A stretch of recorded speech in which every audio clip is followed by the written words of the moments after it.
જય હિન્દ વિદ્યાર્થી મિત્રો, હું છું સાયરન રાઠોડ. ફરી આપણે મળીએ છીએ બંધારણના એક નવો ટોપિક તો નથી, પરંતુ બંધારણનો જે ભાગ 3 છે મૂળભૂત અધિકારો, તેના જ એક ભાગ રૂપે રીટનો સમાવેશ કરવામાં આવ્યો છે.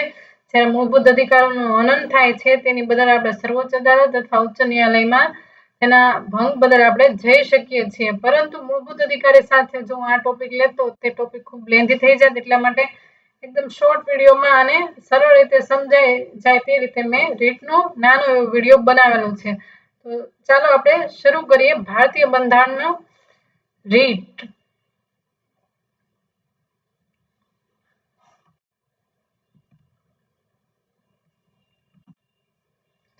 તો રીટ એટલે શું કહેવાય? તો સૌ પ્રથમ આપણે રીટ વિશે સમજીએ કે કોઈ પણ ન્યાયાલય દ્વારા કાનૂની કે ન્યાયિક આજ્ઞા અથવા હુકમ કે તે મેળવવા માટે નાગરિક દ્વારા કરવામાં આવતી અરજી એક પ્રકારની, એટલે કે નાગરિકોના જે અધિકારોનો ભંગ થાય છે તેની સામે ન્યાય મેળવવા માટે, એટલે કે હુકમ મેળવવા માટે જે ન્યાયાલયમાં જે અરજી કરવામાં આવે છે તે અરજી એટલે રીટ કહેવાય છે. ભારતના બંધારણ મુજબ સર્વોચ્ચ ન્યાયાલય અને ઉચ્ચ ન્યાયાલય 5 પ્રકારની રીટ બહાર પાડી શકે છે. સર્વોચ્ચ ન્યાયાલય અનુચ્છેદ 32 મુજબ ફક્ત મૂળભૂત અધિકારોના ભંગ બદલ જ રીટ બહાર પાડી શકે છે, જ્યારે ઉચ્ચ ન્યાયાલય છે અનુચ્છેદ 226 મુજબ મૂળભૂત અધિકારોના ભંગ ઉપરાંત અન્ય બાબતમાં પણ રીટ બહાર પાડી શકે છે. તો કેટલા પ્રકારની રીટનો? 5 પ્રકારની રીટનો સમાવેશ કરવામાં આવ્યો છે. એક, બંદી પ્રત્યક્ષીકરણ, પરમાદેશ, પ્રતિષેધ, ઉત્પ્રેક્ષણ અને અધિકાર પૃચ્છા. તો ચલો વારાફરતી એક રીટ આપણે અભ્યાસ કરીએ. સૌપ્રથમ પહેલી રીત છે બંદી પ્રત્યક્ષીકરણ, એટલે કે હેબિયસ કોર્પસ, એટલે કે હાજર હુકમ. આ લેટિન શબ્દ છે. આ રીતને વ્યક્તિક સ્વતંત્રતાનો પાયો કહેવામાં આવે છે. લેટિન ભાષાનો શબ્દ છે જેનો અર્થ શું થાય છે? શરીરને હાજર કરી. ટુ હેવ અ બોડી, એટલે કે શરીર સાથે હાજર કરો. બંદી પ્રત્યક્ષીકરણ, જે વ્યક્તિને બંદીમાં રખાયેલો છે, બંધ કરવામાં આવ્યો છે, તે વ્યક્તિને શરીર સાથે હાજર કરવો. એ માટે અદાલત દ્વારા આ રીટ બહાર પાડવામાં આવે છે. જ્યારે કોઈ વ્યક્તિને અન્ય કોઈ વ્યક્તિ કે અધિકારી દ્વારા ગેરકાયદેસર રીતે કેદમાં રખાયો હોય ત્યારે વ્યક્તિ અથવા અધિકારી વિરુદ્ધ ન્યાયાલય દ્વારા હેબિયસ કોર્પસની રીટ જાહેર કરવામાં આવે છે. એટલે કોઈ વ્યક્તિ હોય અથવા કોઈ અધિકારીએ કોઈ વ્યક્તિને ગેરકાયદેસર રીતે કેદમાં રાખ્યો હોય તો તે વ્યક્તિ અથવા અધિકારી વિરુદ્ધ પણ આ રીટ ન્યાયાલય દ્વારા બહાર પાડવામાં આવે છે અને કેદમાં રખાયેલ વ્યક્તિને ન્યાયાલય સમક્ષ 24 કલાકમાં હાજર કરવાનું કહેવામાં આવે છે. ન્યાયાલયને જો તપાસ કરતા તેની ધરપકડ કે કેદ કાયદા વિરુદ્ધની લાગે તો તેને મુક્ત કરવાનો આદેશ કરી શકે છે. આ રીટ છે એ દરેક અધિકારી અને ખાનગી વ્યક્તિ બંનેની વિરુદ્ધ કરી શકાય છે. કોઈ સરકારી અધિકારી ઉપર પણ કરી શકાય છે અને ખાનગી વ્યક્તિ વિરુદ્ધ પણ આ રીટ કરી શકાય છે. આગળ વાત કરીએ પરમાદેશ. તમને વિધાન વાક્યમાં આ રીટ અને તેની વ્યાખ્યા સામે પૂછાઈ શકે તો તમારે એકવાર નજર ફેરવી જોઈએ, કારણ કે તમારા ટોપિકમાં આનો સમાવેશ થાય છે.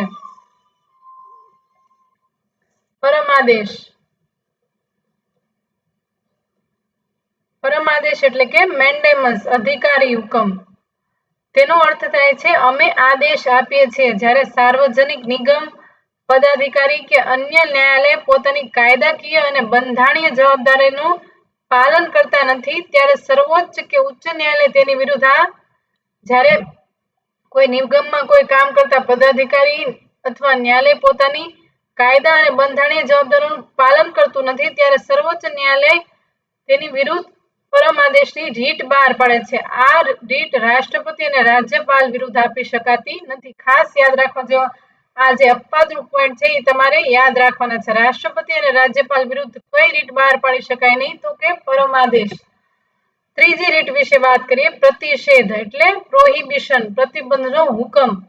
આ માત્ર ન્યાયિક અને અર્ધ ન્યાયિક સંસ્થાઓની વિરુદ્ધ જ આપવામાં આવે છે. ખાનગી સંસ્થા વિરુદ્ધ આપી શકાતી નથી. શોર્ટમાં તમારે યાદ એ રાખવાનું છે કે ખાનગી સંસ્થા વિરુદ્ધ આપી શકાતી નથી.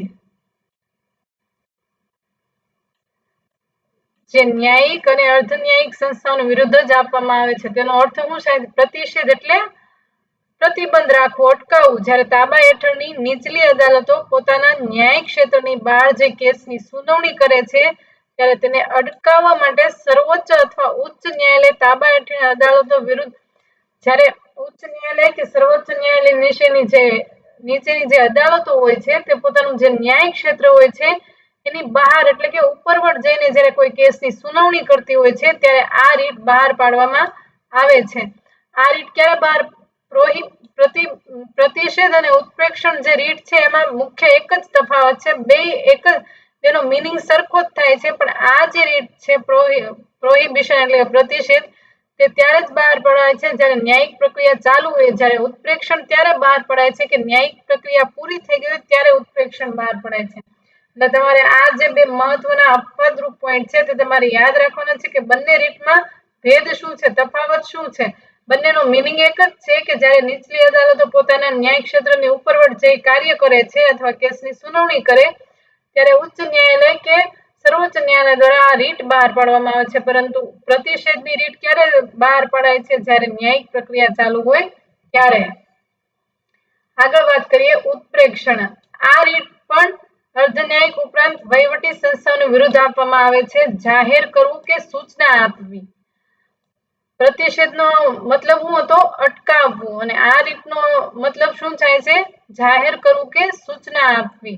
તેને સર્ટિઓરરી પણ કહે છે. જ્યારે તાબા હેઠળની અદાલતો વહીવટી અધિકારી સંસ્થા પોતાના કાર્યક્ષેત્રની બહાર જઈ કોઈ કેસની સુનાવણી કરે છે ત્યારે તેને અટકાવવા માટે સુપ્રીમ કોર્ટ કે હાઈકોર્ટ દ્વારા અધિકારી અથવા સંસ્થા વિરુદ્ધ સર્ટિઓરરી રીત બહાર પાડવામાં. તમારે એના ઇંગ્લિશ લેટિન નામ પણ યાદ રાખવાના છે. અને આ રીત ક્યારે બહાર પડાય છે?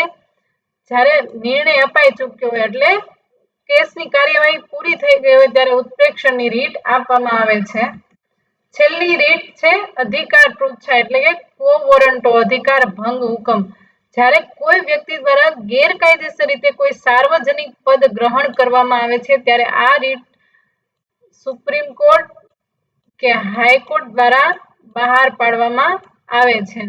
એટલે કે કોઈ વ્યક્તિ ગેરકાયદેસર રીતે કોઈ હોદ્દો ધારણ કરે છે કે કોઈ પદ ગ્રહણ કરે છે ત્યારે તેની વિરુદ્ધ ખુલાસો કરવા માટે પોતાના આ ન્યાયાલય દ્વારા આ રીત જાહેર કરવામાં આવે છે. તો અહીં આ રીતનો નાનો એવો ટોપિક આપણે પૂર્ણ કરીએ છીએ. આશા રાખું કે તમને આ શોર્ટ વિડીયો પસંદ આવ્યો હશે અને મારી તમને એટલી જ સલાહ છે કે તમે એકવાર વિડીયો જોઈને પછી તમે રીડિંગ કરશો તો તમને વધારે યાદ રહેશે.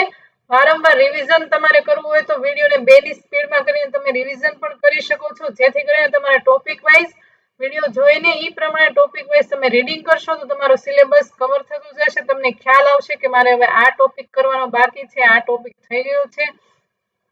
તો આશા રાખું તમને મારો વિડીયો પસંદ આવ્યો હશે. નેક્સ્ટ વિડીયો માટે મારી યુટ્યુબ ચેનલ સાથે જોડાયેલા રહો.